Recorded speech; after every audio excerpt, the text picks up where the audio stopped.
Well, hello. I've been wanting to show you design of a set of some tubes that I've been working on and pondering over for some time. This is based on the Stanley Meyers tubes. Pretty much 25 mil is the outside tube and 19 is the inside tube, or 1 inch and 3/4 to the Americans. I've had end caps machined like this. I'll see if I can move it closer to the camera. It's countersunk inside to hold the smaller tube at exactly the right space, and holes around the outside have been drilled to as hydrogen vent holes. So I'm going to take you through the assembly process. I hope, and I'm hoping that this design makes the whole tube assembly a lot easier, and also makes the tube more serviceable in the long run. I've already attached the cathodes to the inside tube, which you can see up here, and I've already attached the anode rod here to the outside tubes using stainless steel strapping. Everything inside the electrolyzer water vessel is pure 316 grade stainless steel, and with the end caps like they are, these 19 mil fits snugly into the inside, and the outside one like this fits quite nicely. So you end up with a tube like that which is capped at both ends, and the cap is responsible for the cavity, which is 1.57 millimeters.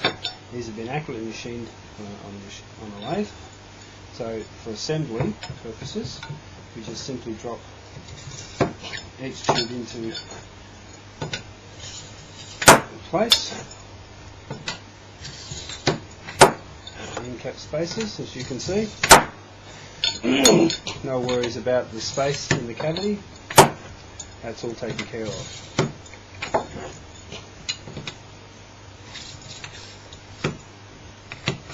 Okay. Now I've acquired some high pressure PVC pipe for the outside of the tube for the canister. And you simply fit the end plate, just lining up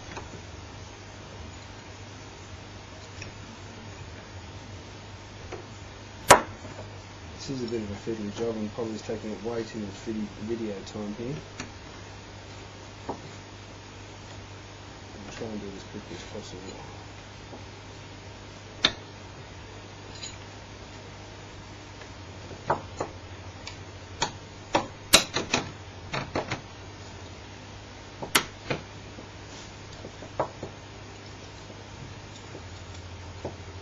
Okay. And then they just in turn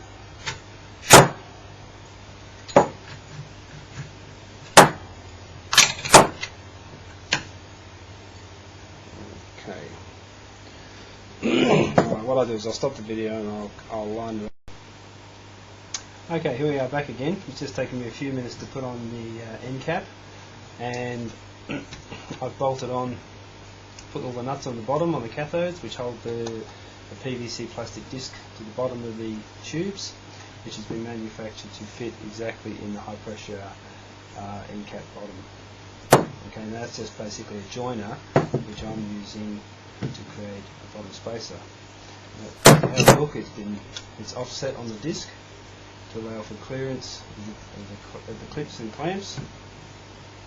Drop that in there like that, and we push on our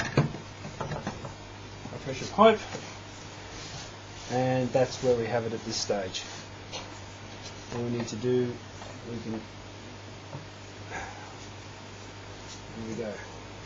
Underneath, you can see all the connections, and I'll show you some more video a bit later when I make up all the connectors and put the wiring. We'll put a nice plug on the outside here, and then we'll put the end cap on there, and finally fit the outlet valve and the pressure gauge. Okay, let's see how we go.